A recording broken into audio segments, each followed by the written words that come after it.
Welcome to ABC campus. आज हम IS 8 का एक प्रैक्टिस क्वेश्चन करेंगे जिसका टाइटल है मोहानी मैन्युफैक्चरिंग लिमिटेड। तो क्वेश्चन का डाटा है कि Mohani Manufacturing Limited is engaged in manufacturing of spare parts for motor car assemblers. The audited financial statement for the year ended December 31, 2014 disclosed that the profit and retained earnings were rupees 21 million and rupees 89 million respectively। तो ये last year की information है। The draft financial statement for the year show a profit of rupees 15 million यानी current year में। However following adjustments are required to be made. पहली adjustment जो है उसको देखते हैं। The management of the company has decided to change the method for valuation of raw material from FIFO first in first out to weighted average. The value of inventory under each method is as follows. तो हम जो shift कर रहे हैं वो हम first in first out से weighted average की तरफ जा रहे हैं। सो 37 से हमने 35.5 की वैल्यू पर जाना है, 42.3 से 44.5 पर, एंड 58.4 से 54.4 पर। तो यहाँ पर अगर हम कैलकुलेट करते हैं तो जो हमारे पास चेंजेस हैं, तो 2013 में हमारी इन्वेंट्री कम हो जाएगी 1.5 से,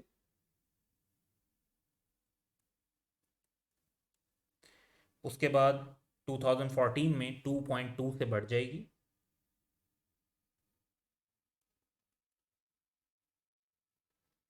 और 2015 में 4 से कम हो जाएगी।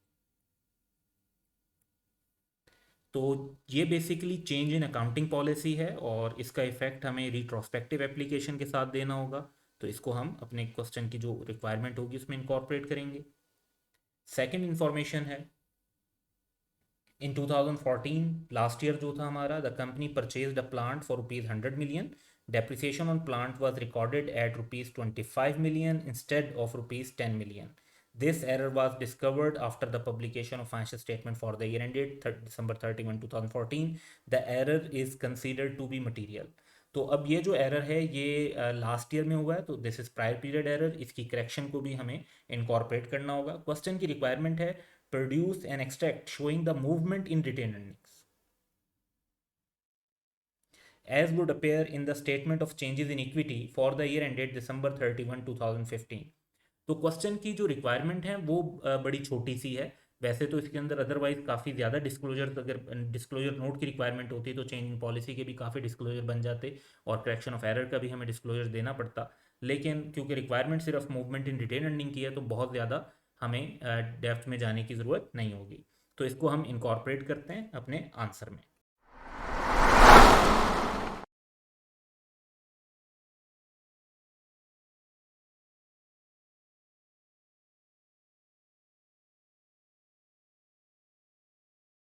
तो आंसर डेवलप करेंगे। एंटिटी का नाम है मोहानी मैन्युफैक्चरिंग लिमिटेड।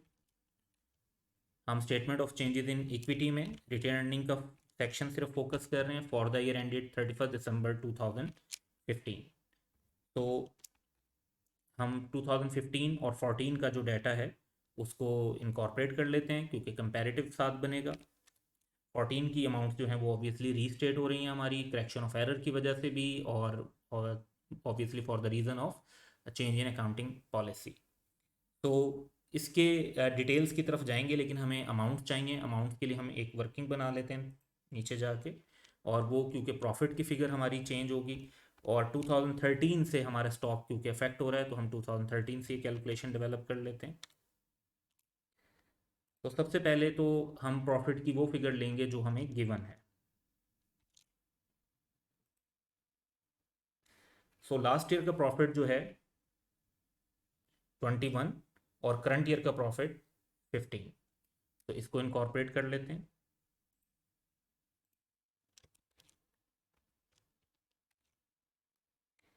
इसके बाद चेंज इन पॉलिसी का इम्पैक्ट ले लेंगे। तो चेंज इन पॉलिसी में अब हमें एक इम्पैक्ट क्लोजिंग इन्वेंट्री पर लेना है और एक इम्पैक्ट ओपनिंग इन्वेंट्री पर लेना है। तो पहले क्लोजिंग इन्वेंट्री का इम्पैक्ट लेते हैं। क्लोजिंग इन्वेंट्री का जो लिंक होता है वो प्रॉफिट के साथ पॉजिटिव रिलेशनशिप होता है, यानी क्लोजिंग इन्वेंट्री इंक्रीज होगी तो प्रॉफिट भी इंक्रीज होगा, और अगर क्लोजिंग इन्वेंट्री डिक्रीज होगी तो प्रॉफिट भी डिक्रीज होगा, जबकि ओपनिंग इन्वेंट्री के साथ प्रॉफिट का जो रिलेशनशिप है वो इन्वर्स है। यानी ओपनिंग इन्वेंट्री अगर इंक्रीज होगी तो प्रॉफिट कम हो रहा होगा, और ओपनिंग इन्वेंट्री के कम होने से, क्योंकि डेबिट एक आइटम है, उसके कम होने से हमारा प्रॉफिट बढ़ रहा होगा। तो क्लोजिंग इन्वेंट्री का इफेक्ट हम डिफरेंट वे में ले रहे होंगे और ओपनिंग इन्वेंट्री का इफेक्ट डिफरेंट वे में ले रहे होंगे। अब वन बाय वन हम जो इम्पैक्ट कैलकुलेट कर चुके हैं ऑलरेडी क्वेश्चन में, उसको देखते हैं। तो 2013 की जो हमारे पास क्लोजिंग इन्वेंट्री है वो 1.5 से कम हो जाएगी। तो 2013 का जो प्रॉफिट है वो भी बेसिकली कम हो जाएगा। लेकिन नेक्स्ट ईयर में ये ओपनिंग इन्वेंट्री बनेगी तो फिर प्रॉफिट हमारा बढ़ जाएगा। तो 2014 में इन्वेंट्री 2.2 से बढ़ रही है,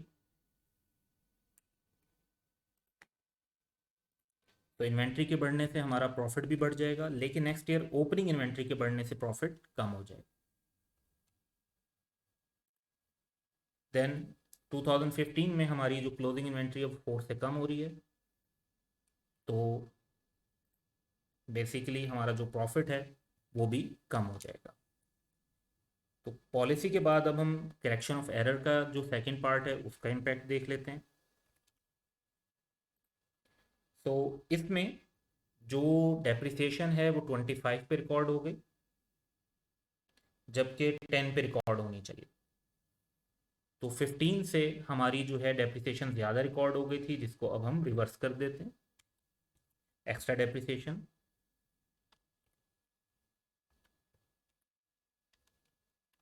तो हमारे पास अब अगर हम टोटल करते हैं तो 2015 में हमारा रिवाइज प्रॉफिट 8.8 हो जाएगा, 2014 में इट वुड बी 39.7, और 2013 में हमें प्रॉफिट की फिगर तो गिवन नहीं है, लेकिन जो नेट इम्पैक्ट है इस change in policy and correction of error का, दैट इज डिडक्शन बाय 1.5। अब हम इस जो कैलकुलेशंस कर चुके हैं इनको सिंपली इनकॉर्पोरेट करते हैं। तो सबसे पहली फिगर जो हमारे पास है वो हमें लेनी है बैलेंस एज एट 1 जनवरी 2014 के लिए, जैसा कि उसे रिपोर्ट किया गया होगा। तो क्या अमाउंट रिपोर्ट की गई होगी उसके लिए क्वेश्चन देखते हैं।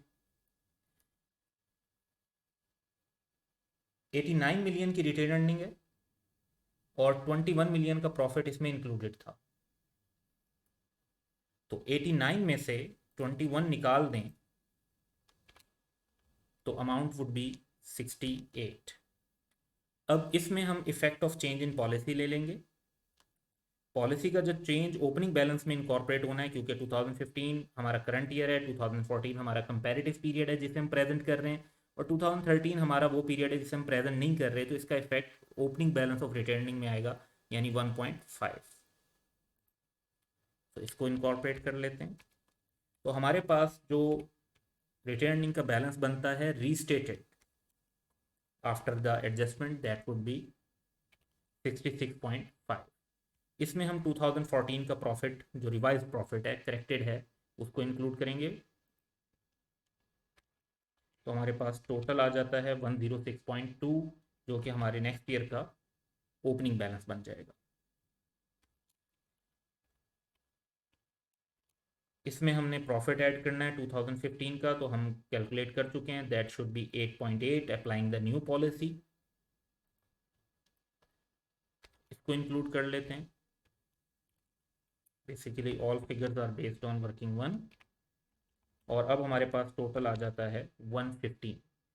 तो ये क्वेश्चन की रिक्वायरमेंट थी कि हम ये एक्सट्रैक्ट बनाएं और statement of change in equity में रिटर्निंग के पोर्शन के और उसकी मूवमेंट को शो करें, और उसकी सपोर्ट में हमने प्रॉफिट की कैलकुलेशन भी बनाई ताकि हम इसको ईजिली प्रेजेंट कर सकें। So that's all for today, have a good day.